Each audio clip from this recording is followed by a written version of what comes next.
de madurez a esa opción, ¿eh? Pero bueno, no sé si la habéis utilizado.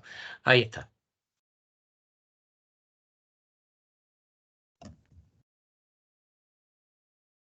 Muy bien. Bueno, pues si os parece, vamos iniciando. ¿Sabemos si José Manuel se está pudiendo conectar? ¿Está teniendo problemas, Isabel? Sí, está intentando conectarse, sí. Vale. Bueno, pues comentaros, bueno, lo habéis visto, ¿no? La idea de hoy es hablar sobre, bueno, sobre esa reflexión, esa mirada que se ha hecho desde el INAP, tanto incluso al pasado, a la trayectoria, ¿no? Como ya al presente, y además incluso lanza no solamente algunas reflexiones y respuestas, sino también muchas preguntas, ¿no? Con lo cual, bueno, pues la idea es que eso nos valga a nosotros para de alguna forma ir reflexionando y viendo hacia dónde tenemos que ir, ¿no? En este sentido. El, el libro, bueno, pues como dice el título hoy, bueno, ya veo aquí a José Manuel, el libro lanza en Hola. mayúscula la palabra aprendizaje, ¿no? Y eso es un elemento de reflexión.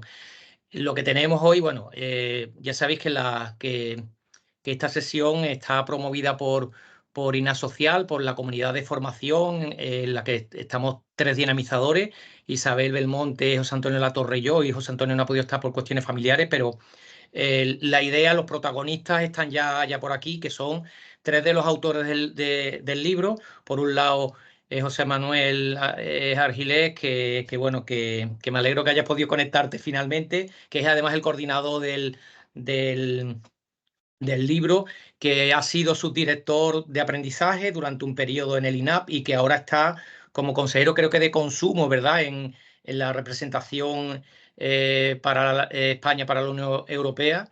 Y que bueno, que nos va a dar esa visión, ¿no? También nos acompaña Israel Pastor, que es el actual subdirector de aprendizaje del INAP, y bueno, y Patricia Pérez Dios, que ahora mismo, bueno, ha sido coordinadora también en el INAP, con lo cual, pues un poco explica el porqué de la autoría también. Y que ahora está como vocal asesora, creo que en el Centro de Estudios Jurídicos, ¿no? Del Ministerio. Así que nada, bienvenidos a los tres y bueno, directamente, si tenéis alguna cuestión, bueno, a cuestión logística, deciros que la idea es que os vamos a ir lanzando algunas preguntas. Por supuesto, hay libertad para levantar la mano y, sobre todo, incluso podéis lanzarnos algunas preguntas por el chat, que vamos a tener alguna persona ahí pendiente del chat para que vayamos incorporando un poco eso. Hay dinamismo en el sentido que veáis el que queráis intervenir, también lo podemos plantear, pero bueno, os vamos a ir lanzando algunas preguntas para ir haciendo un hilo conductor de la materia.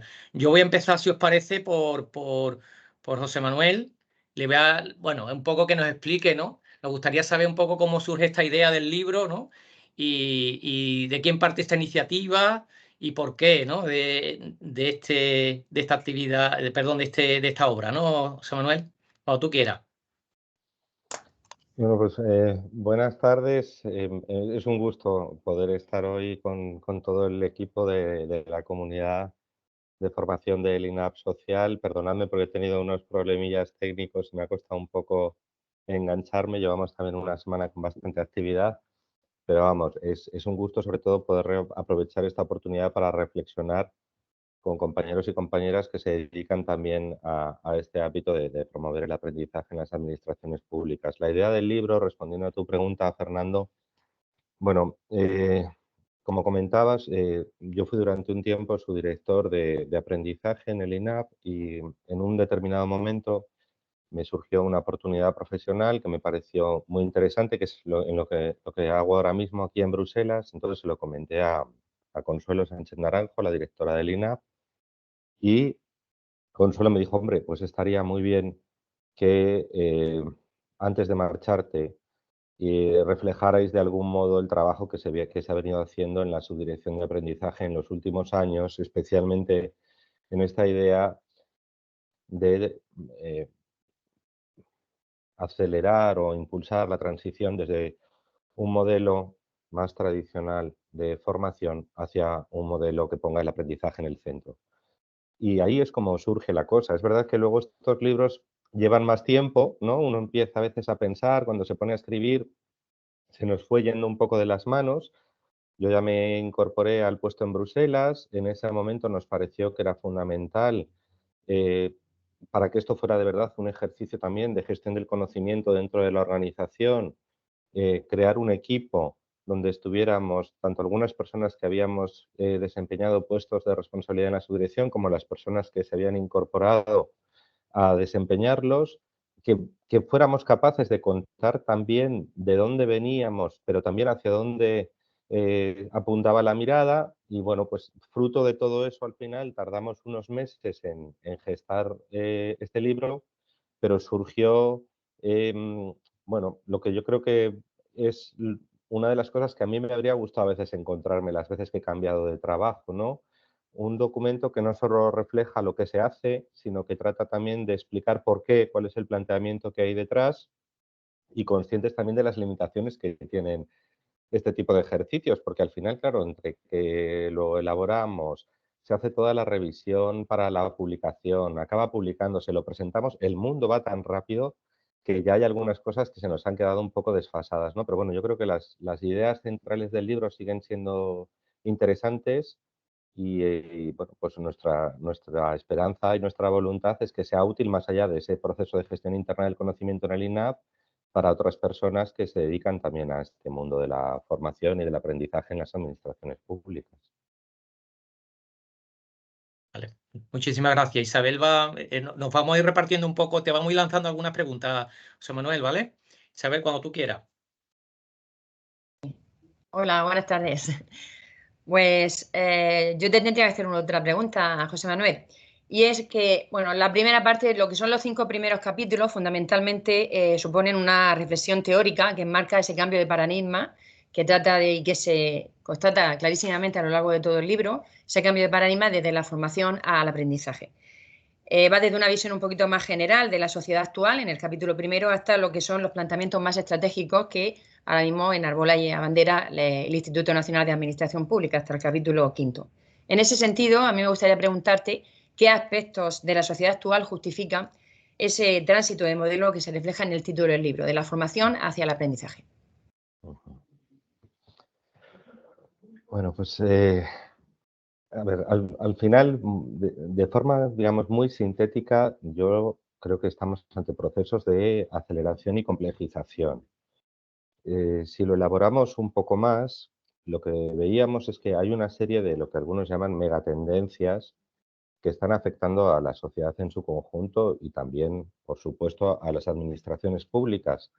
Ad intra y ad extra, en la medida en que las administraciones públicas tienen una serie de responsabilidades por esa finalidad que las distingue como organizaciones públicas, pero también ad intra hacia el interior en lo que tiene que ver con las relaciones que se establecen entre su propio personal y con las propias dinámicas internas. Algunas de estas megatendencias, como digo, tienen como elemento común que estamos ante un proceso de cambio que, frente a otras épocas, una de sus características principales es que son cambios de amplio alcance en un mundo globalizado. Son cambios muy rápidos, cada vez más rápidos. La inteligencia artificial probablemente nos lleve todavía a una aceleración mayor.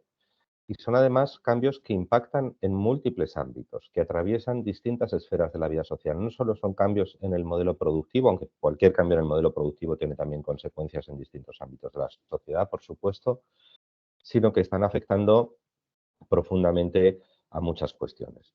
Nosotros nos centramos en el mundo del trabajo porque al final el objetivo fundamental de los institutos de administración pública es fomentar el aprendizaje de las personas que trabajamos para las administraciones públicas, pero son cambios que van mucho más allá.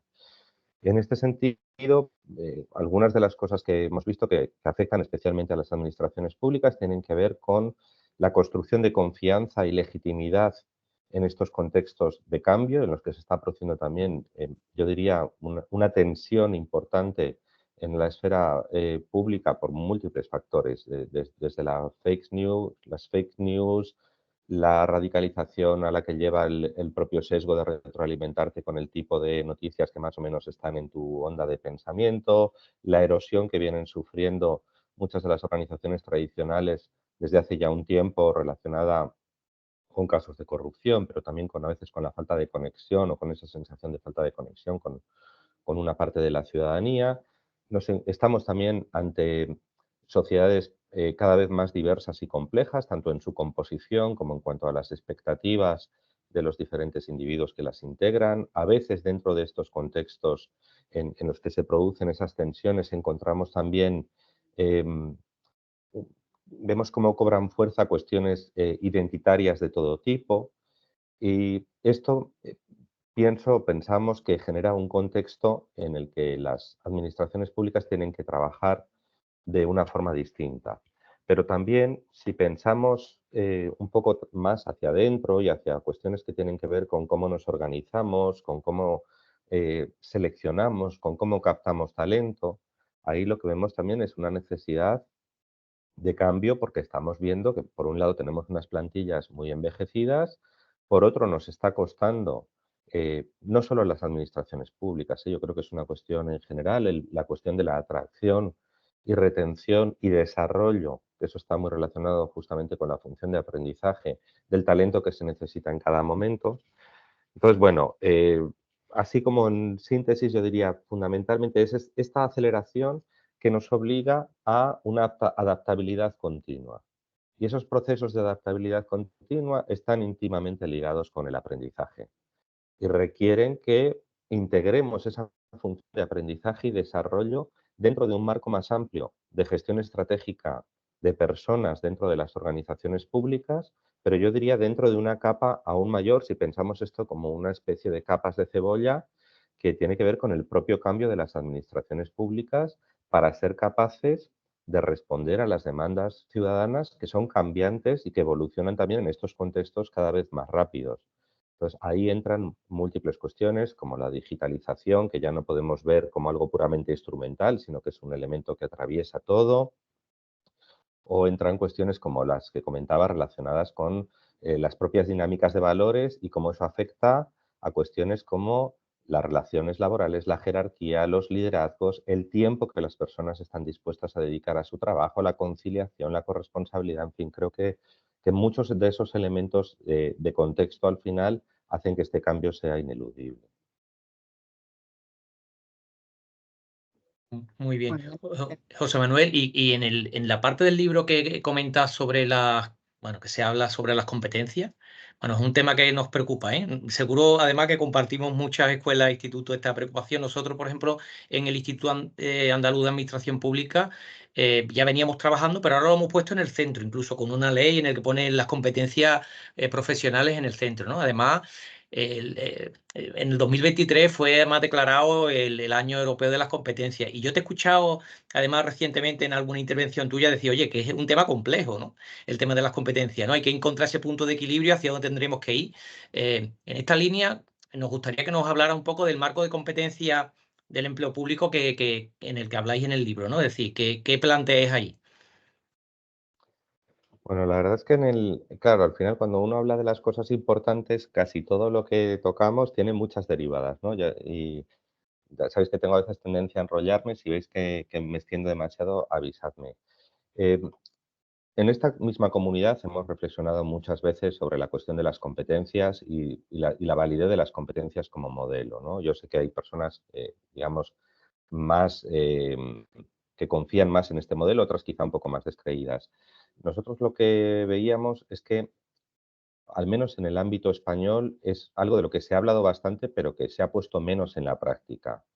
Algunas veces cuando nos hemos encontrado marcos de competencias, incluso algunos de los propios trabajos que había encargado el INAF, estaban en un nivel muy alto de abstracción que luego era muy difícil de operacionalizar en la práctica.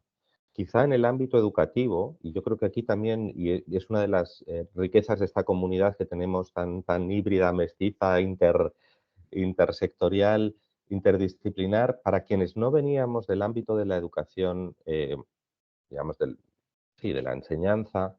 Cuando hablamos de competencias pensando solamente en el empleo, a veces tendemos a, bueno, pensar un poco en estas construcciones un poco más abstractas, mientras que quizá para quienes están más familiarizados con el mundo educativo, esa operacionalización práctica resulta más sencilla, o por lo menos es algo, con independencia de cómo funcionen o no, con lo que hay una mayor familiaridad. Para nosotros uno de los primeros elementos era ese, era bueno, vamos a intentar aterrizar esto, dejar de comentarlo tanto y tratar de aterrizarlo un poco más y operacionalizarlo.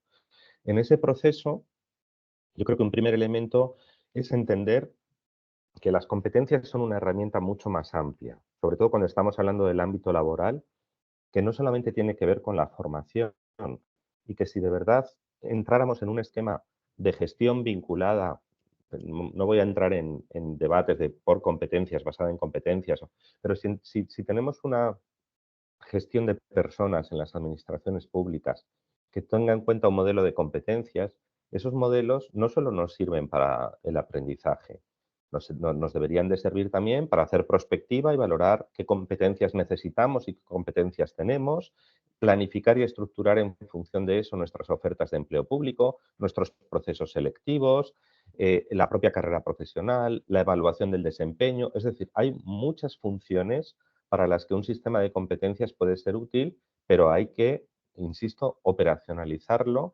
y las personas que lo manejen tienen también que estar familiarizadas, ser conscientes de todo su potencial, pero también de algunas de sus limitaciones. Yo creo que ha habido algunas escuelas autonómicas que han trabajado bastante en esta cuestión, incluso con formación para entrevistas de evaluación del desempeño, en fin. Dentro del ámbito estatal en España sabemos que existen múltiples iniciativas, ¿no? Pero a veces justamente lo que nos ha faltado, por lo menos yo diría a nivel de la Administración General del Estado, es esa capacidad de articular toda esa reflexión teórica más esas experiencias prácticas para de verdad cambiar el modelo. Y eso es algo a lo que en el libro también hacemos referencia con bastante frecuencia, ¿no? Si no entendemos esto como un marco sistémico en el que depende mucho también lo que se haga desde una visión más global de función pública, hay un riesgo de que efectivamente estemos iniciando o haciendo esfuerzos importantes que después tengan poca continuidad. Bueno, dicho esto, nosotros vimos también que había muchos modelos ya en los que nos podíamos inspirar, especialmente en los últimos años. La OCDE ha hecho trabajos muy valiosos que citamos también en el libro. El EPSO, la propia Oficina Europea de Reclutamiento, también es un tema al que le ha dado varias vueltas. Varias agencias de Naciones Unidas, aprovechando el contexto de la Agenda 2030, han replanteado también cuáles eran esas competencias. Entonces, básicamente, lo que nosotros estamos planteando es poder estructurar una parte de la oferta del INAP teniendo en cuenta esas competencias de carácter genérico, porque entendemos que al final un instituto de la naturaleza del INAP debe centrarse en estas competencias de carácter más general y deben de ser después las distintas unidades o los centros de formación especializados los que aborden el desarrollo de otras competencias más específicas. Vale. En base a eso, empezamos un primer trabajo de elaboración de marcos de referencia. Contábamos ya con el marco europeo común para las lenguas, que era algo que estaba muy trabajado. Fue como nuestra primera herramienta en ese sentido. Y a partir de ahí, pues ha habido después yo diría, una serie de trabajos que han ido incorporando pues, distintos elementos, desde las competencias digitales, competencias para el teletrabajo, competencias en materia de contratación. Probablemente después Israel os pueda contar más en qué está ahora embarcado el instituto, ¿no? Pero sí llevábamos tiempo y esto es un proceso. Yo creo que esto también es importante. El libro trata de hacer una mirada que baila entre el presente y el pasado para proyectarse en el futuro, porque muchas de las cosas, y bien lo sabéis, muchas de las personas que lleváis tiempo dedicándoos a esto, han ido apareciendo continuamente, por lo menos en el discurso, a veces en la práctica, a veces después hay que volver sobre ellas, ¿no? Entonces, el tema de las competencias, lo que nosotros veíamos es que en el INAP se hablaba desde hacía mucho tiempo, contábamos con algunos trabajos previos, se habían intentado hacer unos mapas, pero lo que nos faltaba era ir aterrizándolo en esos marcos y luego ser capaces de desarrollar las herramientas para poder desarrollar esas competencias de forma masiva, porque vuelvo a insistir, si nos planteamos el INAP al final como instituto tiene un público potencial muy amplio, entonces teníamos que ver cómo poder hacer esto de forma masiva y cómo poder encontrar además después herramientas que nos ayudaran a acreditar y, en caso necesario, certificar esas competencias para que después se puedan integrar en todos esos sistemas de carrera profesional y demás, ¿no? Y conectarla, ¿no? Y conectarlas, eso es. Entonces, como os decía, quizá los compañeros del INAP puedan contar un poco más, porque cuando yo me marché estábamos todavía en esa fase, digamos, de arranque, no teníamos en esa época muchos datos que nos permitieran comparar para decir, bueno, en qué medida estas acciones que estamos llevando a cabo están contribuyendo de verdad al refuerzo de estas competencias que hemos establecido. Y aquí quisiera señalar, y ya con esto termino, dos cosas que me parecen importantes. Una es que si asumimos de verdad este enfoque más amplio de que el aprendizaje va más allá de la formación entendida como cursos, también tenemos que pensar en cómo se pueden desarrollar esas competencias de múltiples maneras e integrar eso. Y esto parece como muy evidente, pero luego en la práctica no siempre es tan sencillo. Es fácil articular una acción formativa más o menos estructurada en base a competencias, pero es más difícil planificar otra serie de actividades pensando en cómo desarrollar esas competencias de forma integrada para abordarlas desde diferentes ámbitos, ¿no? Y luego, por otro lado, y eso también es una reflexión que aparece en el libro, aunque entendamos que las competencias son una integración de conocimientos, destrezas o habilidades y lo que podríamos llamar actitudes, o en nuestro caso a veces nos referimos a esto como principios y valores, eh, probablemente haga falta algo más, que es quizá un poco más difícil de aprender y que es lo que veíamos que algunos autores llaman cambios de mentalidades o pensamiento de espectro complejo.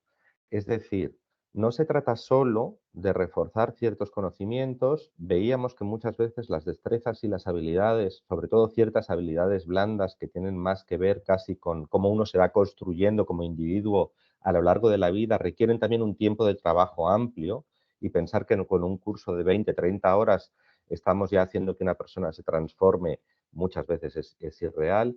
Entonces, esos cambios de más medio y largo plazo que tienen que ver con lo que algunos autores llaman desafíos adaptativos y no solo desafíos técnicos, interactúan también con las competencias, pero muchas veces requerimos otro plano, que es este que ya os digo que algunos llaman mentalidades, pero que es como una especie a veces de cambio de chip que puede ser más o menos rápido en función de las propias expectativas y experiencia de cada persona. Y luego, y ya con esto termino de verdad, un elemento clave es que tengamos entornos facilitadores que permitan que esas competencias que estamos desarrollando las podamos aplicar, porque también la propia praxis desarrolla las competencias. Claro. Y que ese aprendizaje sea al final valioso y relevante y que esa inversión que estamos haciendo como organizaciones y que las personas están haciendo por sí mismas encuentre después un campo en el que pueda dar fruto para seguir creciendo. Pues, Interesante la reflexión. venga, pues vamos con otra, José Manuel. El subtítulo del libro es una década de transformaciones en el INAP, ¿no? A lo largo de este periodo, el INAP ha desarrollado hasta 3 planes estratégicos. La pregunta en concreto sería, ¿cuáles serían las líneas comunes de ese planteamiento estratégico del INAP que han impulsado ese proceso de transformación o cambio desde la formación hasta el aprendizaje? Bueno, pues aquí también una cosa que intentamos explicar en el libro es que cuando hacemos el análisis de los planes estratégicos, lo que intentamos es justamente encontrar estos hilos conductores, ¿no? Que nos ayudan a ver que hay una serie de elementos comunes que se repiten a lo largo del tiempo y que vienen incluso de bastante antes. Y para quienes lo hayáis leído, hay una parte del libro que casi es historia de la formación para el empleo de las administraciones públicas, pero es que nos parecía que era muy importante dar contexto a lo que estábamos haciendo y también que se viera que esto es un esfuerzo de muchas personas a lo largo de mucho tiempo y que algunos de los retos, en la medida en que el entorno y el contexto se modifica, el mismo reto adquiere como un matiz distinto, pero sigue ahí, ¿no? Como reto, porque eso también es parte de la filosofía, yo creo, de estos tiempos y de lo que trasladamos en el libro. No estamos hablando de una cuestión que se resuelve o de un problema para el que se encuentra una solución. Estamos hablando de procesos en los que se van produciendo una serie de avances, por llamarlo de alguna manera, sobre los que vamos construyendo. A mí me gusta mucho esta figura de la espiral porque sí hay movimiento, pero muchas veces volvemos sobre otros pasos que otras personas o que nosotros mismos dimos antes, ¿no? Hago esta pequeña introducción porque me parece que es importante para entender algunos de esos elementos de continuidad que hemos visto en los planes estratégicos del INAF. Hay uno que es el que poníamos quizá en primer plano, porque también entendemos que es algo que hace distinto al INAP de otros centros, y es esa naturaleza del INAP como un nodo, como una plataforma, como un articulador, como un espacio que encaja además con esta idea de que para hacer frente a los retos a los que nos enfrentamos ahora mismo necesitamos tejer alianzas, necesitamos redes porque son retos que trascienden la capacidad de resolver los que tenemos a nivel individual. Y ahí sí veíamos que el INAP lleva mucho tiempo en esa función de interacción con los institutos autonómicos, pero también con las unidades de recursos humanos, con las organizaciones sindicales, con otro tipo de agentes de la sociedad, con asociaciones profesionales. Y ese era un tema que se repetía continuamente y que creemos que es muy importante y que va más allá de una labor tradicional de coordinación o de reparto de recursos, aunque eso también es muy importante porque nos permite hacer nuestro trabajo, ¿no? Pero tiene que ver también con gestión del conocimiento, con generación de sinergias, en fin, con más elementos. Un segundo elemento que veíamos era una apuesta por conformar lo que algunos llaman ecosistemas de aprendizaje. Y esto, y en fin, yo creo que en un foro como este lo podemos decir sin problema, es más fácil de decir que de hacer. Y más cuando estamos ante algunos de los retos importantes que atravesamos como organizaciones en cuanto a continuidad de los equipos, en cuanto a tensiones, porque a veces menos personas tienen que hacer más trabajo. En un caso como el nuestro, además, donde oscilan mucho las ofertas de empleo público y eso puede hacer que de un año para otro, dado que el INAP se ocupa también de los cursos selectivos, la carga de trabajo de algunas personas o de algunas unidades se vea muy afectada, ¿no? Pero esa idea de ecosistema es fundamental en esta transición hacia un modelo que busque facilitar y apoyar el aprendizaje más allá de la formación. Eh, el ecosistema implicaba desde una transformación profunda de nuestros espacios físicos y virtuales para facilitar esa interacción entre ellos, pero también para poder llegar a un público más amplio y para poder generar recursos de distinto tipo, más allá de los cursos, para poder tener comunidades como esta comunidad, para poder tener recursos para el aprendizaje autónomo. Aquí también con los términos y probablemente quienes seáis de educación tendréis esto mucho más trabajado, pero a mí al ir enfrentándome a estas cosas también siempre me van surgiendo luego reflexiones, ¿no? Porque a veces hablamos de autoaprendizaje o hablamos de aprendizaje dirigido, cuando en realidad muchas veces las herramientas que estamos desarrollando tienen elementos mixtos, ¿no? Hablamos de autoaprendizaje o de aprendizaje autónomo, pero en realidad hay una persona detrás que ha pensado en esos recursos con los que otra persona está interaccionando, y lo que veíamos también era la necesidad de ir enriqueciendo eso para que no solamente sea que yo me encuentro con unos materiales, sino que además, si estamos hablando de la importancia del aprendizaje social o del aprendizaje entre iguales, la propia plataforma o el propio espacio en el que estoy me permita seguir aprendiendo, estar en contacto con otras personas, ¿no? Y ahí, bueno, pues es donde en su momento también impulsamos las experiencias dinamizadas de aprendizaje en el INAP, pero sí, esa idea de ecosistema, como os digo, lo que buscaba era tener algo integrado, eh, tratar, y digo tratar porque es algo que yo creo que es un proceso complejo y que todavía está en marcha, que fuera omnicanal, que fuera accesible desde diferentes tipos de dispositivos, en diferentes circunstancias y contextos, en comunidad, esto ya lo he mencionado, pero para nosotros también era un elemento importante y que veíamos que aparecía además en todos los planes estratégicos, y con una cierta fluidez, en el sentido de que nos permitiera ir pasando o ir conectando el aula física con el aula virtual, con las comunidades, con otras actividades que hacemos en el INAP de investigación, por ejemplo, de laboratorios. Y eso, bueno, pues como os digo, yo creo que es un proceso en el que todavía estamos, pero que ha sido un elemento fundamental en esta transición. Luego en el libro analizamos algunos de los modelos teóricos de ecosistema y vemos cuáles son algunos de esos componentes esenciales que plantean distintos autores, ¿no? Los principios y valores. Me he referido ya a ellos, pero veíamos que también es un elemento central en los planes estratégicos del INAP porque responde a esa naturaleza del INAP como como un centro de formación o un centro que quiere promover el aprendizaje significativo a lo largo de toda la vida de los empleados y empleadas públicas en una organización cuyos fines son distintos de los de otras organizaciones. Y en ese sentido, para nosotros, el personal al servicio de las administraciones públicas tiene que tener también unas actitudes y tiene que tener unos conocimientos de cuáles son esos principios y esos valores en los que desarrolla su trabajo. Y es distinto del pluralismo ideológico y de que luego cada persona, por supuesto, pueda tener sus planteamientos en lo que respecta a muchos aspectos, ¿no? No se trata de, lo digo porque a veces cuando se plantean estas cuestiones surge el tema, ¿no?, de si en realidad estamos tratando no sé cómo llamarlo muy bien, como una especie de apología o de evangelización o de... No, aquí se trata de fomentar la reflexión crítica del personal del servicio de las administraciones públicas teniendo en cuenta que hay unos valores que están reconocidos en nuestro ordenamiento jurídico y que articulan nuestro quehacer diario y que son interpretables, por supuesto, también, ¿no?, que en eso consiste después el juego político. Y veíamos que los valores, especialmente en un mundo de cambio acelerado como el que hacía referencia al principio, de incertidumbre, de adaptación, los valores muchas veces son anclajes, porque los principios y los valores nos permiten pensar de otra manera. Es decir, por lo general, aunque toda transformación social de calado probablemente va acompañada también de cambios en los sistemas de valores, y lo comentaba también al principio, pero cuando hablamos de este tipo de valores y principios a los que sirve la administración pública, sí que se caracterizan por esa continuidad.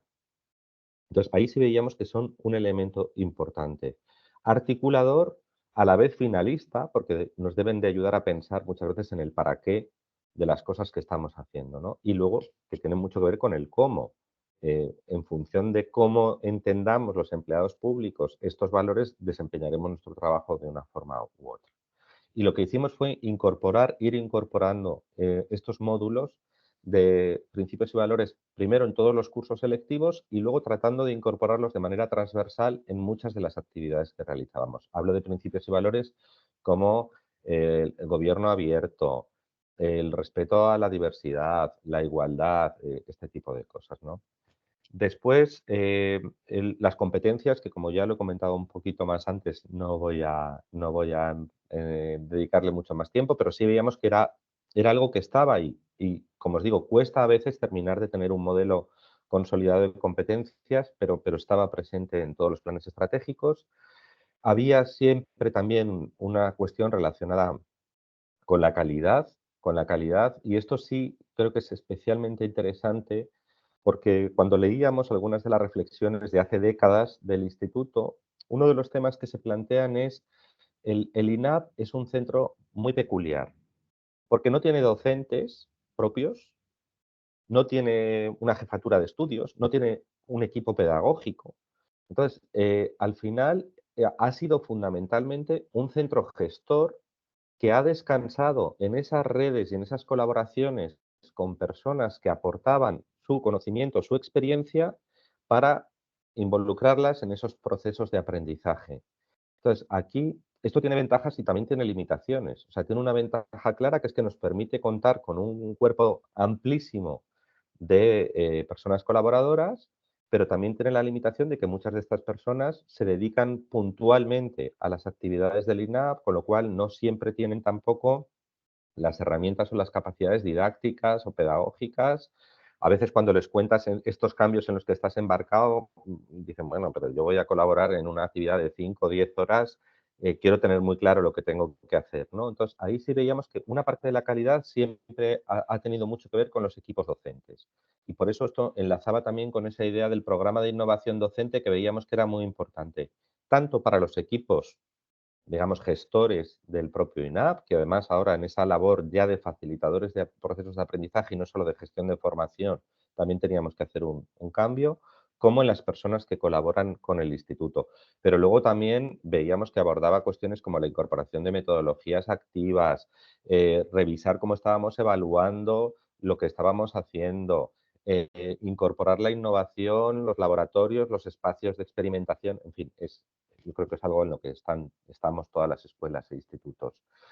Y luego hay otro elemento que yo creo que es fundamental, que es el que tiene que ver, y está muy relacionado con todo lo que acabo de contar hasta ahora, con las propias capacidades del instituto. De todo tipo, desde la capacidad de atraer a personal para garantizar una cierta estabilidad en las plantillas, hasta la capacidad de atraer a buenos colaboradores para que puedan participar en nuestras actividades, hasta disponer de unos buenos sistemas de gestión tanto de la más pedestre como de la gestión de las aulas y los espacios virtuales, los propios espacios físicos, en fin, ahí está en todos los planes estratégicos, es un elemento habitual, pero nos parecía que era muy importante. Y luego hay dos ámbitos que son más bien ámbitos, no tanto cuestiones de carácter más general como las que he comentado hasta ahora, pero que también son muy importantes en el quehacer del instituto. Uno es el de los cursos selectivos y la formación de entrada, al que ya me he referido un poco antes. Aquí sí que vemos que respecto a otras escuelas e institutos, el INAP ha tenido tradicionalmente unos cursos selectivos bastante largos, que además eran selectivos y no solamente eran cursos de entrada, y eso también nos llevaba a debatir, ¿no? ¿Qué deberían ser estos cursos? ¿La selección debería hacerse antes y el curso debería facilitar la integración en la organización?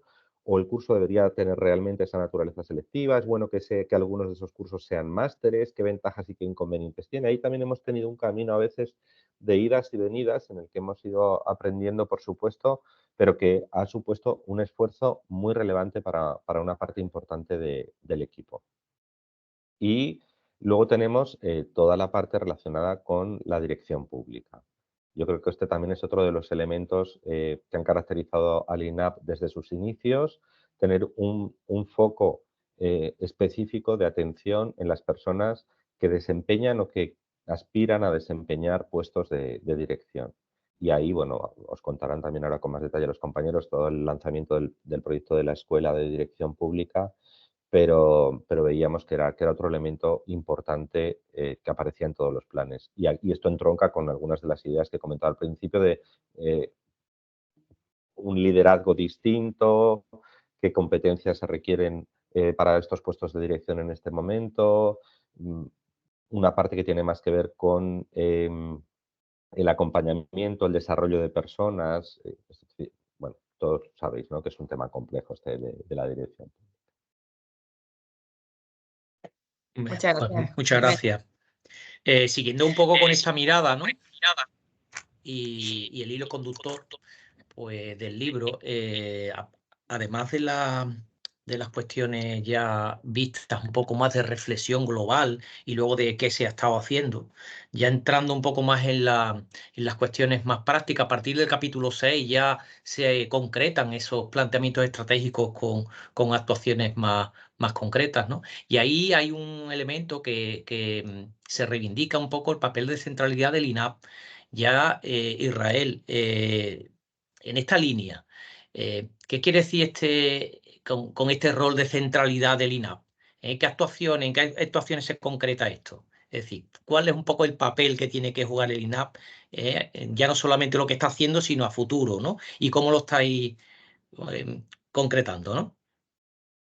Bueno, pues déjame que empiece agradeciéndoos por organizar este webinario, que creo que nos da la oportunidad de tener un ratito de protagonismo, pero sobre todo para la política de formación, no solo la del INAP, sino en general de todos los que estamos aquí, y que además, pues como decimos en nuestra estrategia de aprendizaje 2023-2024, es la parte de la comunidad de aprendizaje que hace la prescripción, ¿no? Esta interacción en comunidad, el escucharnos unos a otros, a nosotros nos da la oportunidad de recoger ideas para impulsar de nuevo, ¿no? Como introducir nuevos insumos en la política de formación que vuelve de nuevo a la comunidad. Entonces tenemos ahí esa idea de retroalimentación constante que es como debe ser, pero bueno, describirlo y tener la oportunidad de asomarnos un ratillo a ello, pues es muy gratificante y lo quiero decir.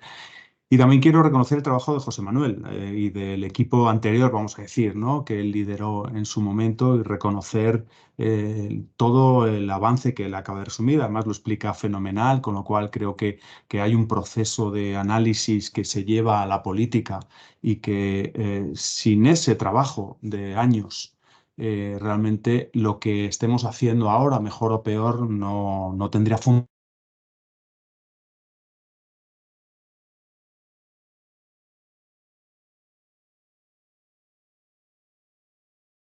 Creo que se nos ha ido, ¿no? Sí, hemos perdido la conexión con Israel. A ver si puede volver a puede conectarse. conectarse. Deciros que bueno, Mm, que con No ese sé hilo qué ha conductor. pasado.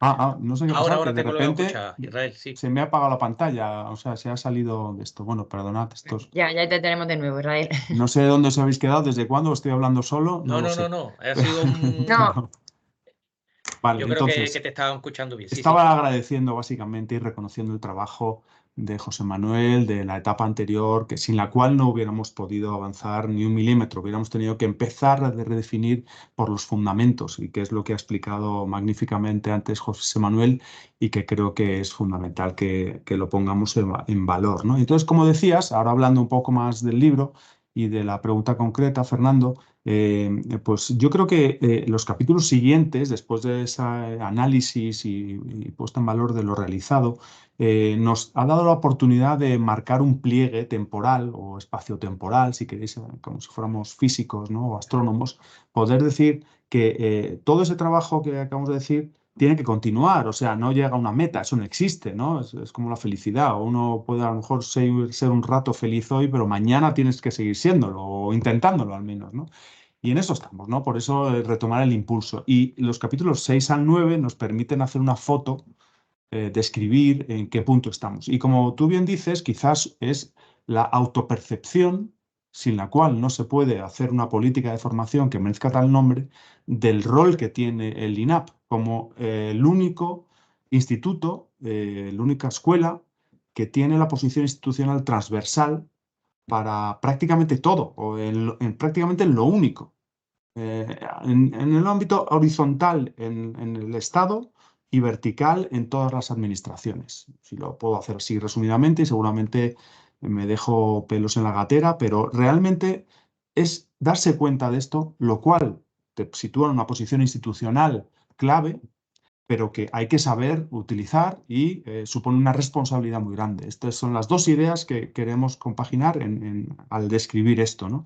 Sus manifestaciones se ven sobre todo en el sistema FEDAP, donde bueno, pues tenemos un rol de liderazgo, vamos a decir, de coordinación, de impulso, no lo sé, pero sobre todo de reparto, ¿no? También, ¿no? Por lo menos ese, cuando menos, ¿no? De reparto de las cuotas de formación, y que todos los que seáis promotores de la formación, pues lo conocéis, y además que tiene mucha importancia, va subiendo, ha ido bajando, tiene su evolución. Bueno, pues esto hay que ir coordinándolo y gestionándolo. Pero luego se ve también en la REI, en la reunión periódica ya se ha recuperado después de la pandemia la posibilidad de hacerlo, y acabamos de volver de La Palma, donde las compañeras del Instituto Canario pues nos hemos reunido con todos nuestros homólogos, lo que llamamos aquí cariñosamente INAPitos, de las comunidades autónomas, y tenemos un encuentro constructivo, colaborativo, no es formal, no hay actas, así en el sentido como que ha de constar de un órgano colegiado, no es esa la idea, ¿no? Es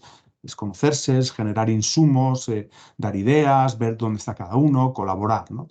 Y el INAP pues lo preside, lo convoca, lo hace todo, pone sus medios a disposición, ¿no?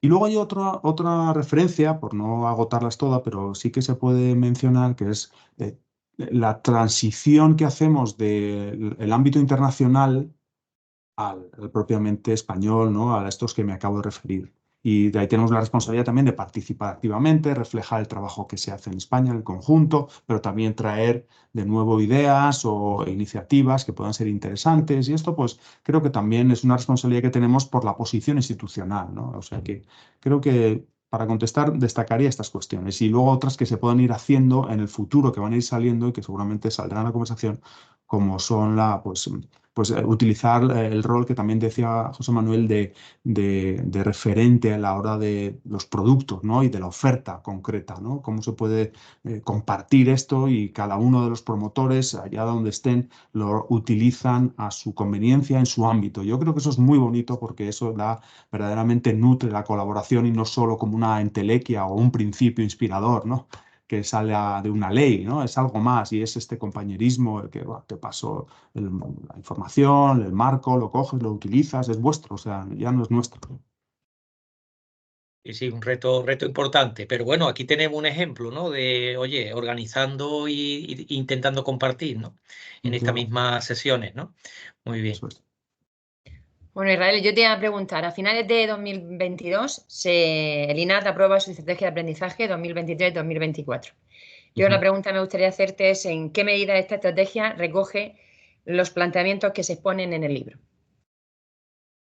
Bueno, a ver, lo primero es que la estrategia pretende darle bueno, básicamente no crear, pero sí darle una carta de naturaleza comunicativa y organizativa a lo que estemos haciendo en el ámbito de la política de formación y el lanzamiento del aprendizaje como forma de estructurar y tratar de impulsar las organizaciones por competencias. Esto, como también ha dicho José Manuel muy bien, pues ya estaba en la cabeza de los gestores anteriores. Se trata de relanzarlo porque es mucho más fácil de decir, de comprender y de compartir que de hacer.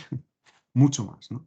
Entonces, nos pareció oportuno simplificar en un documento único que durara un tiempo, puedes decir una estrategia a 2 años, pues que miope, ¿no? Si has de tener una visión, es una visión miope. Bueno, ciertamente queríamos hacerlo coincidir con 2 cuestiones clave, como son la el propio plan estratégico del organismo que terminaba en el año 24, es decir, este año, y con la legislatura, cosa que es un poco más improbable de terminar, pero bueno, así ha sido una legislatura que relanza ahora. Con lo cual la estrategia nos ha permitido estandarizar bastantes procesos, pero decir qué es lo que íbamos a hacer analizando las tendencias que ya estaban ahí gracias al proceso de análisis de prescriptores, del contexto, de bueno, esa función directiva en el sentido de interpretar el contexto y aterrizarlo en el ámbito de la política correspondiente, ¿no? Bueno, pues esa tarea. Y además haciéndolo de una manera participada, abierta, de escucha. Reunimos a los técnicos, reunimos a las subdirecciones de recursos humanos, luego hicimos consultas públicas, en la comunidad también lo pusisteis. Bueno, hubo una serie de procesos que yo creo que enriquecieron, como no puede ser de otra manera, la elaboración de la estrategia para que al final no sea solo nuestra, sino que se vea reflejada, pues, de alguna manera toda la comunidad. Y bueno, pues algo hemos aprendido en el camino y por eso ya estamos empezando a diseñar la estrategia 25-28, que esta ya sí que va a ser un poco, va a tener mejor visión, ¿no? De más largo plazo, aunque fijaos que cuando en el año 22 hicimos la vigente, la inteligencia artificial, bueno, pues era una cosa muy rara. Entonces ya por ese lado se nos ha quedado vieja casi al poco de nacer. Con lo cual, ojo con las estrategias donde ya se convierte en un corsé incomodísimo, porque eso pues, no existe, ¿no? Entonces tendremos que ser flexibles, adaptativos, que realmente es lo que quieres. Pero bueno, ten un plan, avanza y vamos trabajando de esa manera que yo creo que es lo relevante en comunidad, comunicándolo bien para que llegue a todo el mundo y sobre todo no necesariamente a más gente, sino a las personas que verdaderamente lo necesitan, ¿no? Y por eso es ir ajustando la política de formación en aquellos ámbitos donde es necesario.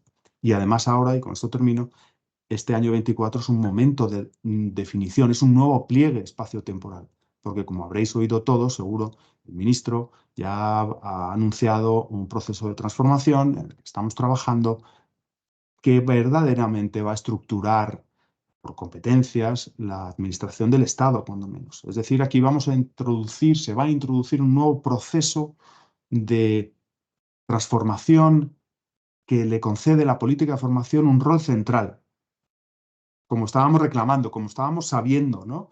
Pero que creedme que ahora el liderazgo que tenemos ahora nos está llevando de la mano y nos está pidiendo que el INAP esté en el principio de la formulación de la política, no de formación, de recursos humanos. Y de ahí al análisis de la organización, a su ordenación, su objetivación, la construcción de un modelo siguiente. No sé si mejor o peor, pero siguiente. Y estamos en eso. Con lo cual, atentos a vuestros aparatos receptores. Muy bien. Bueno, a ver si ya al final Israel nos puede adelantar, aunque sea alguna cosilla de esa estrategia 25-28. Solo para el servicio premium que haya de pago, Bueno, del aquí, webinario de pago.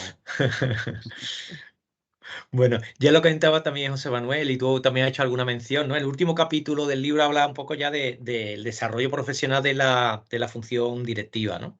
En esta línea, además, hace poquito, ¿no? Hace 2 o 3 semanas, se presentó la Escuela de Alta Dirección Pública del Estado, ¿no? Eh, bueno, ¿qué va a significar la creación de esta escuela, Israel? ¿Va a cambiar la formación de nuestro personal directivo? ¿Qué novedades? ¿Qué introduce, no?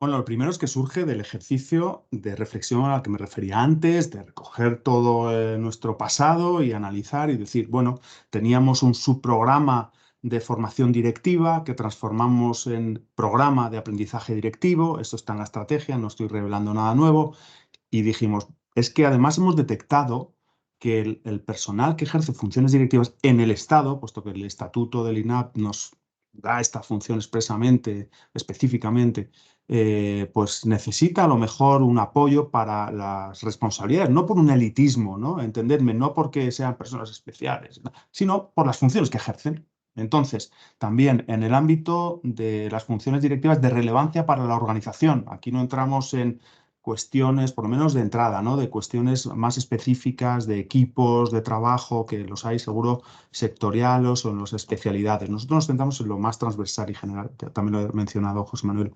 Entonces, al darnos cuenta de esto, pensamos que hay que tener un instrumento, pero como estamos en la administración, digamos, austera, nos hemos instalado en esto, pues tampoco podemos crear de repente una estructura. O sea, no penséis que es a día de hoy un nivel 29, quizás un 28, que tiene ahí un, yo qué sé, no, somos nosotros, los mismos de siempre, solo que comunicativamente hemos transformado las actividades que se dirigían al personal directivo, también al darnos cuenta de cómo habíamos elaborado el anteproyecto de ley de función pública de la Administración del Estado, que decayó en julio, como sabéis, eh, pues al final tenemos que darnos cuenta de que prescribe, sobre todo en el ámbito de la provisión, y cómo el Real Decreto Ley 623 al final ha salido publicado, ahora ya en enero, encajamos ahí. El proyecto que ya teníamos encaja perfectamente para ofrecer actividades formativas específicas para estas personas con sus características y su naturaleza, que como está explicado, os invito a ver la presentación, el trabajo de campo realizado durante el año 23, que yo creo que es lo bonito de esto, ¿no? Que no es que yo con 2 o 3 personas, con María Amor, que es la responsable de este área aquí, podríamos decir, qué listos somos, vamos a poner aquí una serie de competencias, una serie de actividades. No, esto lo hemos hecho con un proceso que no voy a entrar ahora, pero ya en el libro apuntábamos que íbamos a hacerlo.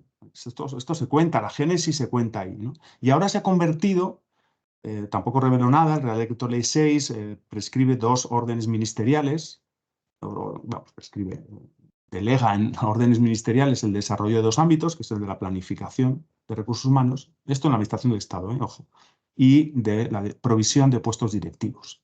Entonces, ahí establece una serie de cosas, se están trabajando estas 2 órdenes, el INAP ha tenido un rol protagonista en ambas. Entonces, yo creo que esto es muy relevante porque ya nos permite introducir nuestro lenguaje, nuestra forma de entenderle y un borrador de competencias básicas de la función directiva, que hemos elaborado en este proceso al que me refería, de encuesta, de grupos de discusión, en fin, como trabaja el INAP, ¿no? Que es de forma abierta, participativa. Y ahí está. Lo que será, Fernando, no lo sé. Bueno, yo creo que empezará a tomar carta de naturaleza en esa orden, a ver cómo se aprueba al final, que tiene que tramitarse. Y esto ya sabéis que siempre pues, hay que contar con ello. Pero lo que será, no lo sé. También está en consideración, y acabo con esta reflexión, el proceso de conversión en agencia estatal del INAP, que también salió en grandes titulares, ¿no? Este proceso nos va a invitar a pensar cómo puede ser la estructura para una fase mucho más potente, creemos, ¿no? Y ahí la escuela, lo que sea la Escuela de Alta Dirección Pública del Estado, pues tendrá que ser respondida a esta duda, ¿no? Sí, estaremos atentos, ¿eh? Bueno, además por aquí tengo a Contaremos con Carlos Suso, vosotros, básicamente, mi ¿no? compañero Carlos, que también creo que está por aquí, y Carmen. Estamos muy atentos a ver cómo vamos evolucionando en esta línea. Sí, Pero sí, igual que hemos perfecto. estado atentos nosotros a lo que estabais haciendo en otros ámbitos. O sea, esto, Mm. como insisto, esto se aplica a todo, ¿no? No es aquí un trabajo de gabinete de 2 personas en un sótano oscuro. Es algo mucho más luminoso. Muy bien.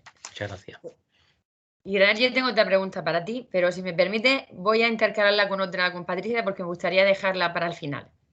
Y a Patricia le pregunto, otro de los capítulos del libro, concretamente el capítulo 7, está dedicado a todo lo que tiene que ver con la formación del desarrollo profesional continuo, ¿no? Posiblemente la actividad, como saben, más conocida del INAP y por cuanto que está dirigida al conjunto de los empleados y empleadas públicas con independencia de la administración a la que pertenezca. La pregunta en concreto, Patricia, como autora que eres de este capítulo, ¿en qué aspectos de este programa de formación continua se materializa o se ve esa evolución de la formación hacia el aprendizaje del que se habla en el libro?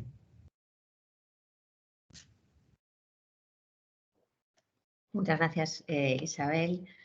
En primer lugar, quería agradecer a la comunidad de formación que haber organizado este webinario para hablar sobre el libro, a todas las personas que se han acercado y a José Manuel Israel, que escucharle siempre es un lujo.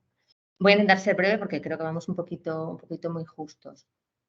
Esta evolución de la que se habla en el libro, que la podemos resumir dentro del programa de desarrollo profesional continuo, como ese paso de una visión tradicional basada en la oferta de cursos a un modelo de aprendizaje que resuma un poquito también lo que han estado explicando José Manuel y Israel, ¿no? Un modelo de aprendizaje activo que se base en la aplicación directa en el puesto de trabajo, que mejore el desempeño del puesto de trabajo, que favorezca las redes entre profesionales. El INAP en este caso es ese espacio donde se juntan profesionales que trabajan en lo mismo en diferentes departamentos, en diferentes ministerios, comunidades autónomas, entidades locales. Y es un entorno muy importante y muy enriquecedor para compartir todas esas experiencias, ¿no? Y en este caso, el dar voz a todas las personas participantes. ¿En qué se ve? En primer lugar, dentro del programa de desempeño profesional continuo, pero también dentro del conjunto del INAP, ¿no? En primer lugar, desde un punto de vista semántico, en esta evolución. El 2017, si no recuerdo mal, la antigua subdirección de formación pasa a denominarse subdirección de aprendizaje. Posteriormente, los cursos se pasan a denominar actividades formativas, los ponentes se pasan a denominar equipos docentes y con diferentes funciones, y a los alumnos pasamos a denominarles participantes, porque tienen algo que aportar en las actividades, ¿no? Creemos que el lenguaje es muy importante y llamar a las cosas de una manera también nos ayuda a cambiar esa resistencia al cambio también, y que es muy difícil implementar las cuestiones que decía al principio José Manuel. En segundo lugar, desde un punto de vista de aplicaciones de las diferentes metodologías, lo ha contado también José Manuel al principio un poquito, ¿no? Aplicadas tanto a actividades presenciales como a actividades en línea. El INAP empieza a tener un aula virtual en 2012 ya. Y en 2014 tiene lugar la publicación de la guía de diseño de actividades formativas, que en gran medida es la que también se sigue aplicando en la actualidad, con una ficha metodológica que recoge la necesidad de tener en todas las actividades formativas objetivos de aprendizaje, pruebas de evaluación, actividades prácticas, contenidos, una programación, y que se ha ido desarrollando, implementando en el periodo, ¿no? que abarcamos en el libro. Esa implantación de las pruebas de evaluación en todas las actividades formativas, porque nos importa, porque de lo que se trata es que las personas mejoren el desempeño de su puesto de trabajo y que prestemos unos mejores servicios públicos. No vale con venir un ratito a escuchar a alguien, sino que hay que demostrar que se han cumplido esos objetivos de aprendizaje y que poco a poco vamos mejorando, ¿no? en el desempeño de nuestro trabajo. La aplicación desde 2017 también del enfoque de Kirkpatrick, que se ha ido modificándose.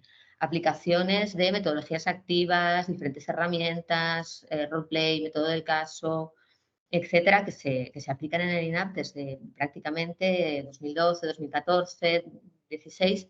Se explica un poco en el capítulo, se van implementando, ¿no?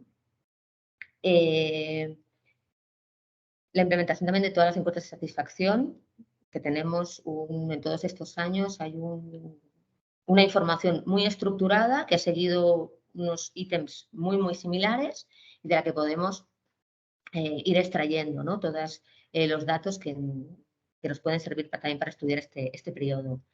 Como también en 2018 se produce una revisión realmente del diseño, más en bloque de todas las actividades, de una gran parte de las actividades formativas del Programa de Desarrollo Profesional Continuo, y en 2020 se integran las nuevas modalidades que aparecen con el programa de formación de ese año, las modalidades de autoformación, a las que también se ha referido antes José Manuel, en línea tutorizadas, basadas también en un seguimiento por parte de un equipo docente, presenciales, semipresenciales y dinamizadas, ¿no? Esas actividades que buscan la participación, el encuentro, la aportación de todas las personas participantes. También se ven los cambios en los equipos humanos, tanto en los equipos gestores del INAP, que han tenido que también transformarse durante este tiempo, y en los equipos docentes.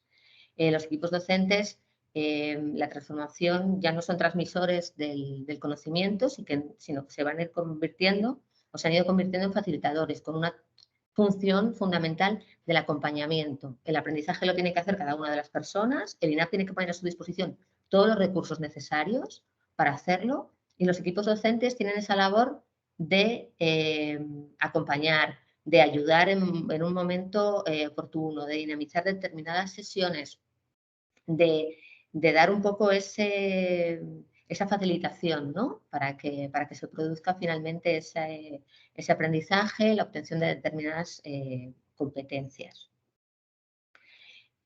Para la formación de los equipos docentes se lanza en 2020 y ha ido evolucionando el Plan de Innovación Docente, que tiene también estas finalidades, ¿no? Muy bien. Muchas gracias. Vamos, ya has comentado entonces algunas cuestiones, ¿no? Sí, que tiene que cambiar no solamente ese entorno, sino la forma de abordar el aprendizaje, y eso obliga a que los que llevan esa parte de docencia evolucionen, ¿no? Es decir, y ya estás dando algunas claves, ¿no? Es decir, ¿dónde está ese programa de innovación docente? ¿Dónde está el acento? ¿Estáis llegando incluso a la parte de inteligencia artificial? ¿Cómo? Porque además sé que en el ámbito en el que está Patricia no te has alejado del tema de la formación, así que seguramente estáis ahí. ¿Hacia dónde vamos? Te doy un poco las claves de origen del programa, y si quiere Israel nos puede ayudar un poco en esa actualización, ¿no? de la última estrategia o el último plan de formación de este año. El plan de innovación docente parte de, como decía José Manuel, tenemos un espectro muy amplio de colaboradores, fundamentalmente profesionales de la administración pública, excelentes profesionales que conocen muy bien su trabajo, que saben cómo aplicar ese trabajo con muchos años de experiencia. Algunos tienen más experiencia dando clase, pero en general las personas no tienen una formación docente, pedagógica, didáctica, ¿no? Entonces, este programa el foco lo va a poner en intentar ayudar a mejorar las competencias docentes de aquellas personas que han estado colaborando tradicionalmente con el INAP, nuevos colaboradores, etc. Adaptadas a esta nueva situación, a este nuevo enfoque sobre las actividades formativas, qué significa la formación y cómo se diseñan las actividades formativas, ¿no?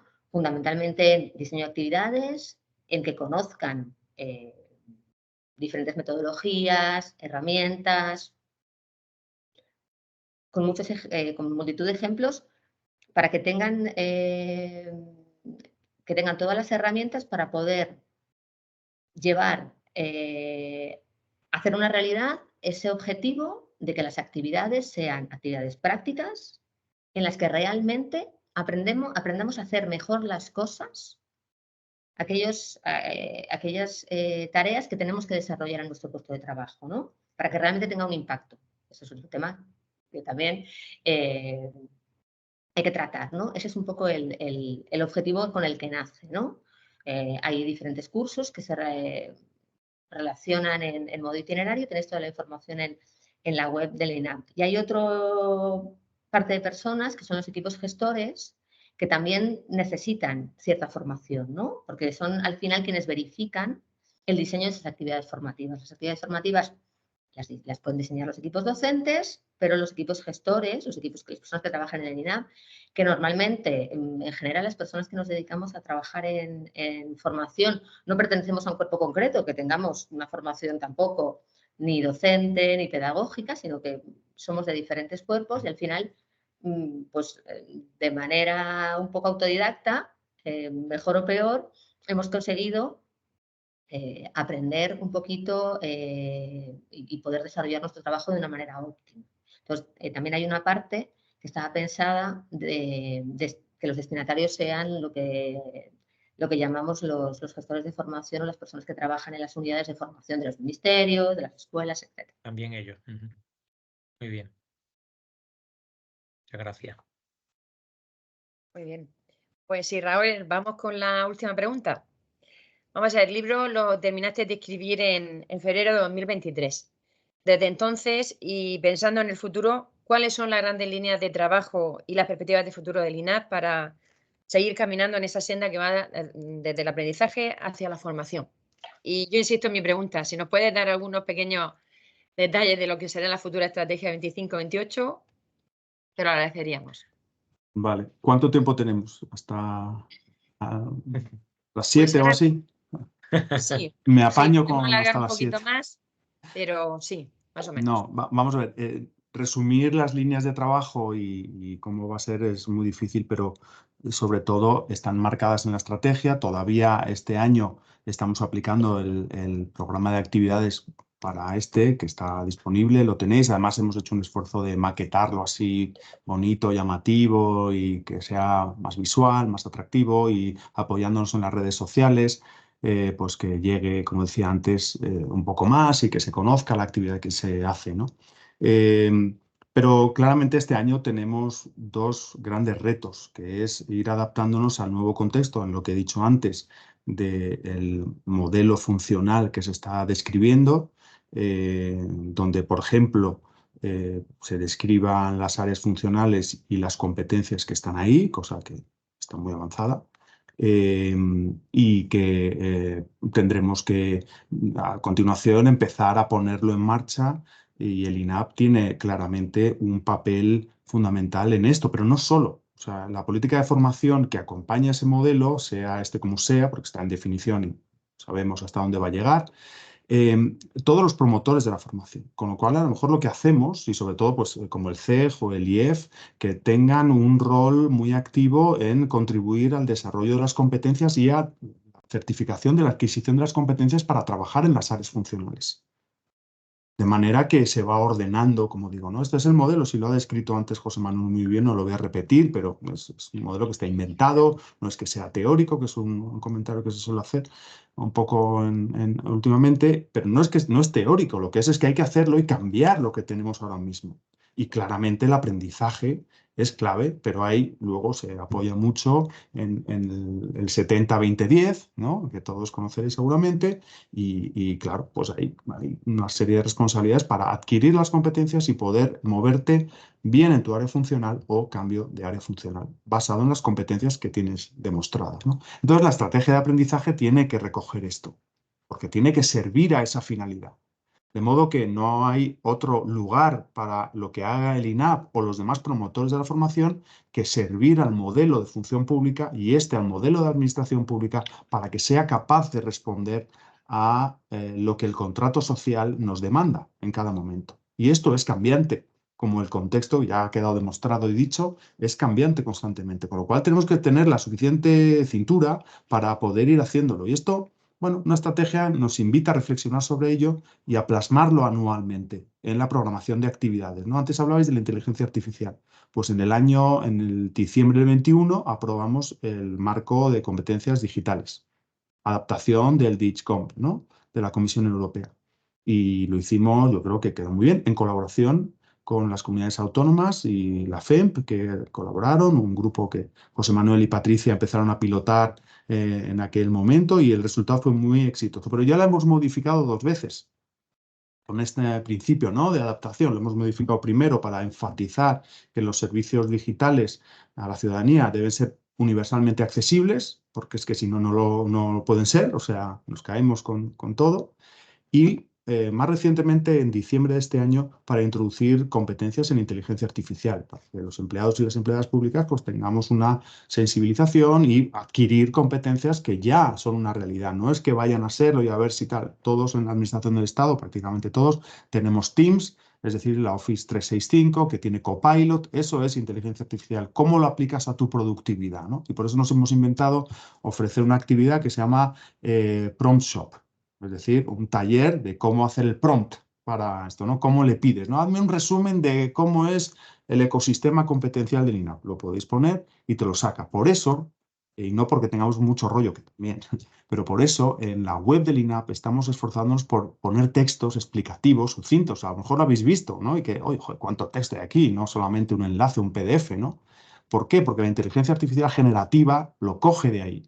Entonces ya va a ser mucho más productivo hacer ciertos informes, ciertas notas, no para nosotros, sino para todos vosotros, cuando os pidan, ¿no? Así que os invito a conocer eso. Con lo cual es adaptación constante a todo esto. Y la estrategia pues, está todavía por definir. Y no es que qué líneas va a tener, Isabel, no te puedo contestar, porque no lo sé, porque no lo voy a hacer yo.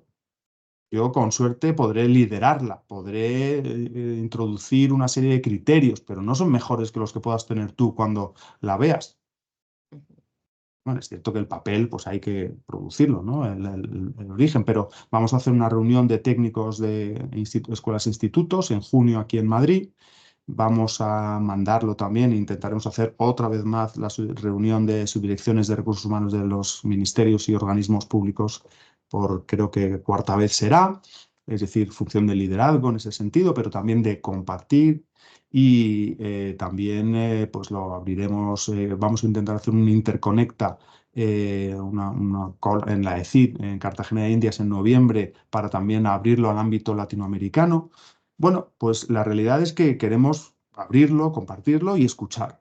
Y luego plasmar, porque lógicamente una estrategia hecha por 3 personas, eso no es una estrategia, eso es un papel, ¿no? Así que, bueno, creo que es el comienzo de un año muy retador porque al mismo tiempo tenemos que hacer el estatuto de la agencia estatal INAP, que también eso, pues, no sé si habréis hecho muchos, pero yo no he hecho nunca ninguno en 23 años en la administración. Y la verdad es que, bueno, pues todo esto es un reto, pero como se suele decir, ¿no? Últimamente se dice mucho esto. Ojalá te toque vivir, líbrate de los tiempos interesantes, ¿no? ¿Cómo es eso? Entonces, bueno, a algunos nos gusta de todo, meternos en estos jardines. Y Sí. contamos con todos vosotros y vosotras, de verdad. O sea, que no es una cosa que para quedar bien aquí yo en este webinario, es que es el estilo que queremos hacer. Y así hemos hecho, por ejemplo, el marco de competencias para la contratación, lo sabéis. Lo hemos sacado a consulta pública, lo hemos consultado aquí y allá. O sea, es que tiene que ser así. Pues bueno, estamos ya Pues muy muchas próximos al cierre. Yo sí me gustaría hacer una pregunta a los 3 para que me contestaréis los 3 y luego ya podemos a lo mejor, no, Fernando, dejar un pequeño espacio por si alguien, porque a través del chat no nos han preguntado nada, está todo el mundo Estamos muy pendientes ahí, Carmen, le habíamos encargado que estuviera pendiente del chat, nuestra No compañera hay ninguna y pregunta, pero sí jefa. hay algo que sí me gustaría hacer la pregunta a los 3 para que me respondierais los 3, puede ser con un minuto solo, ¿no? Y es que hay algunas compañeras que han estado presentes en esta sesión de hoy, concretamente Gloria, Elena y Bertude, han dicho expresamente a través del chat que no habían leído el libro, ¿no? Entonces, a ¿Cómo es mí lo que sí posible me esto? gustaría es que me dierais al menos una razón por la cual es necesario la lectura de este libro. José Manuel, si quieres empezar tú. Bueno, pues a ver, yo creo que es un libro para quien lleva mucho tiempo trabajando en estos temas. Es una forma de tener ordenadas algunas ideas para poder seguir pensando.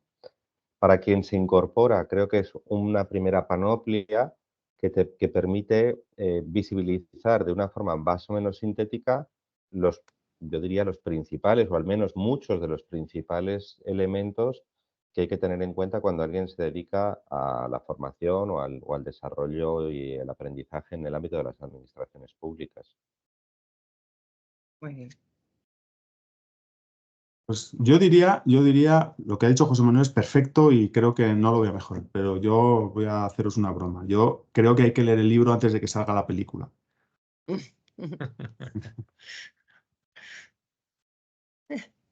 Muy bien. Yo me quedo también un poco con lo mismo, ¿no? Quizá quien vaya a leer esto es alguien que trabaja en el tema o que le interesa el tema, si no, bueno, pues le vamos a dar un premio. Pero sí que es cierto que recoge un poco esa evolución, ¿no? Es un poco esa idea de gestión del conocimiento, que a veces en las administraciones yo creo que tenemos bastante que aprender Yo he aprendido mucho del propio INAP, después de llevar ahí 5 años trabajando, realizando el artículo, porque nos ha obligado a mirar para atrás, ¿no? Y a mí me ha resultado muy interesante por ese aspecto, ¿no? Y yo creo que hay cosas que se pueden encontrar que puede sorprender a las personas, de, es que esto ya se hacía en este momento, ¿no? Y parece que a veces hemos descubierto las cosas en los últimos años tras la pandemia, pero que funcionaran bien en ese momento fue porque había muchas personas que llevaban trabajando en estos ámbitos desde hace mucho, mucho tiempo. Muy bien. Es verdad, perdona, déjame que intervenga ahí, porque es verdad que después de haber trabajado en varios ministerios y organismos, es difícil encontrar un sitio como el INAP que se reflexiona a sí mismo y que de esa reflexión sale un cambio proyectado a todos los demás. Esto lo recoge el libro de una mejor o peor manera, en algunos capítulos más claro, otros menos claro, pero está ahí, ¿no? Y después de haber trabajado en muchos donde esto no sucede, ¿no? La política pública que se hace es al trantrán, para que me entendáis. O sea, es de una manera un poco improvisada, sí, tienes competencias porque conoces el sector, el ámbito, el régimen jurídico que está ahí, pero una reflexión que lleva de la teoría a la práctica, yo creo que en ningún sitio lo hay. Así que creo que es una forma de trabajar, ¿no? Muy, muy interesante, muy enriquecedora también en lo profesional. Y no solo por la película. Bueno, no sé si alguien quiere hacer alguna pregunta, Fernando. ¿Están entrando preguntas por aquí? Sí, Carmen, no sé si algún resumen. Bueno, he visto que hasta Jesús ha puesto alguna aportación y bueno, Israel también, ¿no? Sobre el tema de la innovación docente. Y Jesús también el tema de los PROM, ¿no? Que es una de las cosas que estamos ahora probando, ¿no? Alguna cuestión ahí, pero básicamente lo que nos dan las gracias. Estoy viendo en el chat, no sé si hay alguna palabra pedida, creo que no. Y estamos justo en el tiempo que habíamos diseñado. No sé si alguien quiere hacer alguna última participación. Carmen. Nada, yo escuchando a Israel, es verdad que creo que es un privilegio estar en los espacios que estamos, que es un privilegio colaborar con vosotros, siempre lo ha sido. Es verdad que INAP y APA llevamos colaborando pues mucho tiempo. Es verdad que es un privilegio poder pararnos a pensar cómo hacer, cómo seguir aprendiendo, y luego también yo creo, siempre digo que es un sitio, los institutos de administración pública, las escuelas, los departamentos de formación son espacios maravillosos porque contribuyen al desarrollo de la organización y al desarrollo de las personas, ¿no? Entonces, yo creo que este libro, yo no lo he leído entero, lo he empezado a leer, pero os prometo que lo voy a leer, porque me va a gustar como reflexión de todo lo que llevamos construido y como, bueno, pues cimientos, ¿no? De todo lo que viene, que no es poco, que tenemos que construir. Andalucía ahora mismo está en un proceso de construcción, porque ya tenemos la ley aprobada, ya estamos trabajando en el tema de competencia, el tema de dirección pública. Y bueno, yo creo que seguro que nos va a venir bien leeros, ¿no? Porque nos va a ayudar a reflexionar y a pararnos. Así que nada, felicitaros a los autores y a las autoras. Gracias por este regalo. Yo creo que es un regalo de lo que habéis hecho, ¿no? Como gestión del conocimiento, y nada, agradeceroslo infinitamente. Seguimos trabajando. Me alegra mucho ver a José Manuel Argiles, que hacía mucho que no lo veía. Sí, a mí también, Carmen, y también os quería decir que lo decimos al principio del libro y como me he incorporado así un poco de sopetón porque llegaba tarde, no sé si lo he dicho claramente, pero este libro debe mucho a otras publicaciones de la comunidad de formación, al grupo de WhatsApp, a las propias eventos que se han venido realizando. O sea, en realidad nosotros reflexionamos desde lo que veníamos haciendo y viviendo en el INAP, pero para nosotros, y hablo en primera persona, durante el tiempo que yo estuve en la subdirección, siendo alguien que no venía del ámbito de la formación, toda la interacción con personas como Carmen, Jesús, José Antonio, Isabel y muchos más de la comunidad, Fernando, en fin, fue siempre un espacio de aprendizaje y una oportunidad de encontrar conexiones, de seguir reflexionando, pensando, de darte cuenta de esto que comentábamos, de que la mayoría de las ideas que se nos ocurren ya se le ocurrieron a alguien antes. Así que esperamos que os reconozcáis también en esas páginas porque tiene mucho de esta comunidad y de las personas que la integráis. Hay una Muchas gracias. pregunta, ¿eh? Una pregunta, sí, ha Sí. levantado la mano Silvia Martínez. Silvia, y sí, ya hay una Hola. pregunta. Hola, buenas tardes y disculpadme que he ido un poco rápido, tengo que ir a buscar a mi hijo. Soy Silvia Martínez de la Administración de Cataluña, soy la jefa del área de modelo de aprendizaje y gestión de conocimiento y trabajo con Ismael Peña directamente. Y deciros que me he leído el libro, me ha encantado, que además veo que es un momento de cambio y esto es muy motivador como funcionaria pública vocacional porque realmente confluyen ideas, se está generando un ecosistema de cambio, ¿no? Y en el fondo estamos aprendiendo a hacer algo que es hablar más que nunca un lenguaje común. Y en el fondo lo que comentabas, Israel, de este espíritu más de colaboración, es que es absolutamente necesario. A mí me genera a veces como un poco de dolor de estómago o incluso un dilema ético el pensar que se está utilizando dinero público para hacer lo mismo porque no tenemos sistemas para hablarlo, ¿no? O porque no hemos pensado en clave colaborativa. O como contigo, ¿no, Carmen? Que el otro día escuchaba pues, el modelo transfer que tenéis en Andalucía y en en el nombre de mi cargo también está la gestión del conocimiento y tenéis un modelo que me quito el sombrero, igual que en el País Vasco, ¿no? Y en el fondo es una manera de generar como unas sinergias que son absolutamente necesarias, porque lo hablábamos, ¿no? O sea, el vernos como gestores del cambio, el saber que tenemos que transformar nuestro rol, el que debemos dejar de utilizar el rol de gestor y pasar al de tecnopedagogo, ¿no? El de empezar a hacer esta transición de modelo, ¿no? Es súper potente y estas ideas están en el libro, ¿no?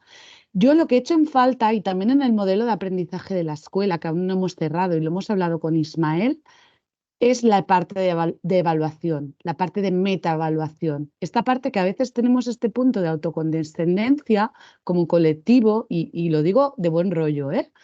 Este punto de retición, de dar cuentas afuera, pero no hacia adentro, y de pensar en clave de sostenibilidad, de horas que pasan los técnicos detrás de esta actividad, de rendibilidad, ¿no? Del dato, del poder del dato, ¿no? De tanto que se habla, ¿no? Entonces, la única manera de tomar decisiones directivas claras de rendibilidad de formaciones, de ver hacia dónde invertimos el dinero es utilizando el dato, pero hacia adentro. Y eso implica pues, generar cuadros de mando, perdón, que estoy mezclando el catalán, muy potentes que nos ayuden a vernos en clave que reutilizamos, ¿no? Qué seguimos haciendo, qué dejamos de hacer y dónde hay gaps, dónde no llegamos. Y eso también es muy importante, el ver los puntos ciegos, ¿no? Y claro, todo esto solo lo podemos hacer si nos vemos en el meta y ya estamos en esto, lo veo súper positivo, pero sí empezamos a introducir el dato hacia adentro, ¿no? Y esto, ¿no? Que es también transparencia en el fondo, que es poder explicar cómo utilizamos el dinero público, ¿no? Para las formaciones y sobre todo esto nos llevará a un escenario de realmente llegar no os quiero robar más tiempo, llegar a evaluaciones de impacto o de transferencia al menos, ¿no? Pero este cambio solo se producirá si nos empezamos a mirar desde la perspectiva autocrítica y desde la perspectiva constructiva de saber hacia dónde vamos, qué aprovechamos, qué reutilizamos, qué mantenemos, porque tenemos unos compromisos normativos, ¿no? Relacionados con las horas de formación a las que tenemos derecho los funcionarios, etcétera, ¿no? Y toda esta parte de la evaluación creo que es la que, bajo mi punto de vista, en el libro quizá no aparece tanto y en nuestro modelo tampoco. Y es donde, insisto, Ismael, y él lo ha comprado, y lo ha visto y lo hemos visto juntos. Y creo que es muy potente esta reflexión porque es la que estoy intentando sobre todo aplicar desde la escuela para hacer rotar con los compañeros la formación que le llamamos estratégica. Es estratégica cuando cuando es estratégica. Y es estratégica cuando la miras desde una perspectiva más de negocio, ¿no? De rendibilidad. Y después hay una parte muy importante, que es que, claro, o sea, los profesionales cambiamos cuando creemos lo que vemos y cuando le vemos el valor, ¿no? Y aquí hay una parte muy, muy potente, como decías antes, José María Argilés, de mindset, de cambio de mindset, de cambio de paradigma mental, de paradigma organizativo, de alinearnos, ¿no? Porque si no hay esto, no hay convicción por parte del profesional y por lo tanto no es sostenible en el tiempo. Volvemos a nuestra zona de confort, ¿no? A nuestro escenario más cómodo, ¿no? Pero que ya sabemos que no es sostenible, ¿no? Y bueno, eran estas reflexiones las que os quería transmitir, pero no me extiendo más, disculpad. Nada, muchísimas gracias. Muchísimas Muchas gracias gracias, por la Silvia. aportación. Sin ánimo de alargar más, pero sí que he visto que Miguel Ancho, de la Junta de Galicia, ha hecho también una pregunta, ¿no? Que dice, ¿cómo calificaría la colaboración institucional histórica y la colaboración actual con las otras entidades institucionales y públicas, las autonómicas, ¿no? Que en España trabajan en la formación? Es decir, ¿cómo nos calificamos un poco? Bueno, yo no sé si tenéis así alguna valoración histórica y actual, ¿eh? Ojo. Yo creo que José Manuel puede hablar de la histórica y yo os cuento la actual, si queréis. Muy bien. Empiezo por la actual. Bueno, mejor empiezo por la histórica. Venga, José Manuel. Venga, perdonad que estaba. A ver, voy a ser súper sintético porque ya me habéis visto que tengo tendencia a no serlo. A ver, en el libro damos cuenta de lo que yo creo que han sido algunos hitos históricos. Y no quiero sonar grandilocuente, ¿no? Pero me refiero a cosas que han ocurrido en el proceso de evolución de la evolución histórica de la formación para el empleo en España. Hay un momento en el que pasamos, aunque existían experiencias previas, como la Escuela de Cataluña, que venía ya de mucho antes, hay un momento, sobre todo a partir de la transición de España a la democracia, en el que pasamos de un modelo bastante centralizado de administración pública, incluyendo aquí la formación, hacia un modelo descentralizado. En ese proceso, el modelo INAP, de alguna manera, se replica por la mayoría de las comunidades autónomas que deciden crear sus escuelas e institutos de administración pública. Yo creo que hay un primer momento en el que se generaron una serie de dinámicas muy relevantes, en el que también se percibió la necesidad de hacer lo que era el equivalente en ese momento al actual programa de innovación docente. Se hizo mucha formación de formadores, se hicieron muchas actividades de intercambio, espacios de encuentro. De alguna manera, o sea, y en el libro también hay bastante de historia, si a alguien le interesa, de ver cómo ha ido evolucionando esto. Creo que ha habido distintas etapas en las que efectivamente hemos venido manteniendo siempre este contacto y esta interrelación y este construir experiencias y capacidades juntos. Siendo un poco más crítico, yo sí pienso que a veces, y quizá también porque luego el día a día nos consume gran parte de nuestros esfuerzos, sí nos falta, eh, yo creo que eso ahora probablemente Israel lo cuente, yo sí, una cosa de la etapa en la que yo estuve, creo que tendríamos que haber hecho más, es retomar los encuentros que había con frecuencia, que ahí se nos pararon un poco, luego el COVID también tuvo su propio impacto, pero creo que habría que mejorar la gestión del conocimiento. Creo que hay mucha gestión informal del conocimiento, porque sobre todo la gente más antigua se conocía ya y hay muchos flujos de conocimiento informal, pero sí creo que nos falta a veces poder canalizar más. Ahí en su día en el INAP hablábamos de posibles experiencias tipo Erasmus, de que hubiera personas que estuvieran una temporada en una escuela o instituto distinto del suyo para ver cómo se hacían las cosas, qué cosas interesantes estaban haciendo. Por supuesto, tenemos esta comunidad que ha desempeñado un papel muy importante, pero sí me parece que a veces el hecho de que seamos tantos y de que hagamos tantas cosas hace que sea un poquito más difícil procesar lo que estamos haciendo para aprender unos de otros. Y hay iniciativas interesantísimas que en el libro apenas citamos. O sea, en el libro pasamos por toda la parte de las escuelas e institutos autonómicos un poco de refilón, porque si entrábamos a contar cosas concretas o bien que nos habían inspirado, o bien que veíamos que marcaban caminos, el libro habría durado muchísimo más y sería muchísimo más voluminoso de lo que es, ¿no? Pero creo que hay mucho conocimiento en nuestro sistema. Creo que a nivel de relaciones hay una relación cordial, creo que a nivel institucional tenemos espacios formales, pero creo que en gestión del conocimiento todavía podemos avanzar un poco más. Sí, y actualmente y de cara al futuro, aparte de lo que nos reúne casi mensualmente, ¿no? Pero al menos una vez al año para el reparto de los fondos FEDAP, que son muy importantes, porque este año hemos tenido 75,5 millones y vamos a tener, a ver si se aprueba el presupuesto, pero puede que lleguemos a los 84 millones. O sea que hay bastante dinero para hacer actividades formativas de todos los promotores y hay una colaboración pues bastante buena y bueno, de hecho es consenso máximo en todo, desde la aprobación de los criterios de reparto y todo esto, ¿no? Y luego ya mencioné antes a la red de escuelas e institutos, la REI, que desde el año 21 se reúne cada 6 meses, salvo el año pasado, que por las elecciones, lógicamente, de todo el mundo, pues hubo que esperar a la reorganización.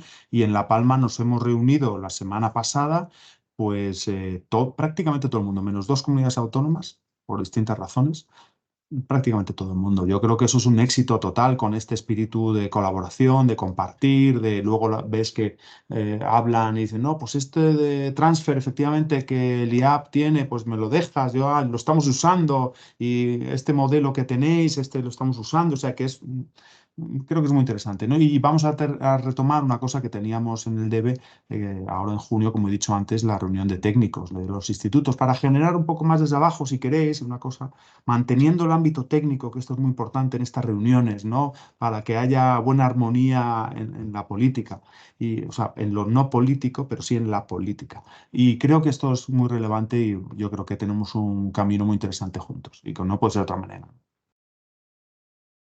Pues muchísimas gracias. Pues yo creo que ya no tenemos tiempo para más, ¿eh? Nos hemos alargado incluso un poquito.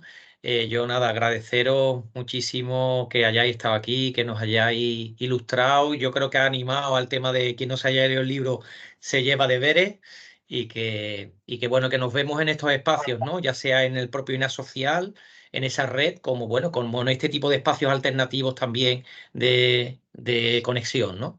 No sé si Isabel querías comentar alguna cosa más y ya cerramos la sesión.